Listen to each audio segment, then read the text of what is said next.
toward your destination. Though you may find from time to time complications. Parmi tous les sports que vous avez testé un jour, un truc en boîte de nuit comme ça, oui, parce que ça bouge, disco, c'est physique. Hein. Oui, on va faire ça. C'est physique, comme ce qui se passe en ce moment avec toutes les équipes européennes qui reprennent l'entraînement. Bientôt, parce qu'en fait, alors, le championnat de France reprend lui ce vendredi. Pour nos voisins européens, c'est un peu plus tard. Alors pour les Anglais, c'est le 12 août, pour les Allemands et Italiens, c'est le 19, et pour les Espagnols, ce sera le 20.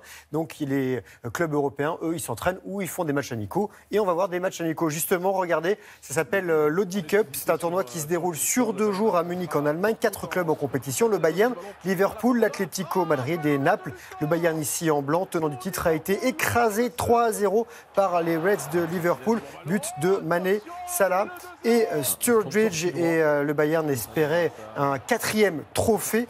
Ça ne sera pas pour cette fois-ci parce que la finale, ce sera entre les Anglais et l'Atlético Madrid en rouge. Vainqueur de Naples 2-1. But de Torres et Vieto. Et la finale, ce sera ce soir. On en reparlera demain. La suite du feuilleton Neymar au PSG. Le Brésilien n'est pas encore à Paris. Il est à Barcelone, de retour d'une tournée promotionnelle en Chine. Neymar a été aperçu hier à l'aéroport de la capitale catalane. Il doit s'entraîner ce matin avec le Barça. Et surtout, il doit rencontrer les dirigeants du club. On rappelle que le Paris Saint-Germain le convoite. Et il y a une clause libératoire de 222 millions d'euros. En revanche, on a appris que son agent historique, lui, était à Paris. Déjà ou pas. Voilà. Est-ce que c'est pour lui? On verra. À suivre. Cyclisme à présent. Oui, ça roule pas mal en ce moment à travers l'Europe et le monde. On va commencer par le Tour de Pologne, avec ce Tour de Pologne qui était hier sur la plus longue étape, 4e étape, 238 km arrivé à Zabrze. Je ne sais pas le prononcer, hein. Je demande à mes amis polonais de m'excuser. Hein. L'Australien Caleb Ewan a gagné, le Slovaque Peter Sagan est toujours en jaune. Tour de Burgos en Espagne, première étape entre Burgos et Alto del Castillo. L'Espagnol Mikel Landa, premier de la première étape. Et donc premier du classement. Le Français Julian Alaphilippe, lui, est 3e et on s'envole pour les États-Unis avec le Tour de l'Utah. 2e étape, arrivée à Snowmason Resort. Succès de l'Américain Bookwalter. Son compatriote Kuss, lui, est 2e et endosse le maillot de leader. Une triste nouvelle dans le monde du tennis français. On a appris hier la disparition de Jérôme Golmar, 43 ans, et depuis 3 ans, il souffrait de la maladie de Charcot, maladie dégénérative incurable. Il s'était hissé au 22e rang mondial en 99 et il avait remporté 2 titres sur le circuit pro.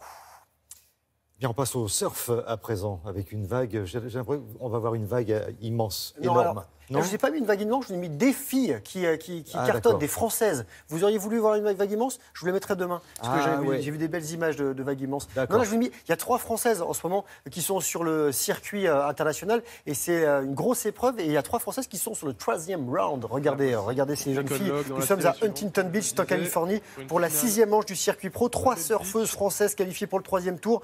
Pauline Hadot, ici, en action. Joanne Defay, première tricolore, qui est la 5e mondiale. Et Maude Lecard, qui n'est pas une surfeuse du circuit pro, mais qui est passée par les qualifications. Et elle s'est offert le luxe d'éliminer l'Australienne Stéphanie Gilmore, sextuple championne du monde. Et pour terminer, retour en France avec une course mythique, la 6000D à La Plagne en Savoie. 1300 coureurs au départ de cette 28e édition. C'est du trail, 65 km de course, 3500 mètres de dénivelé positif. Une montée finale sur le glacier de Belle-Côte à 3200 mètres. Ils sont même passés par la piste de bobsleigh, piste olympique. Alors chez les hommes, victoire de Germain Grangier en 6h11 et chez les femmes de Jocelyne Poli en 7h35.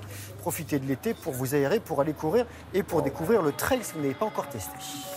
Non, je n'ai pas encore testé. Parce que cela dit, les vagues qu'on a vues pour un surfeur comme moi, ce sont déjà des très grosses vagues. Merci. On se voit demain. On se voit demain. Avec grand plaisir, Grégoire. Merci.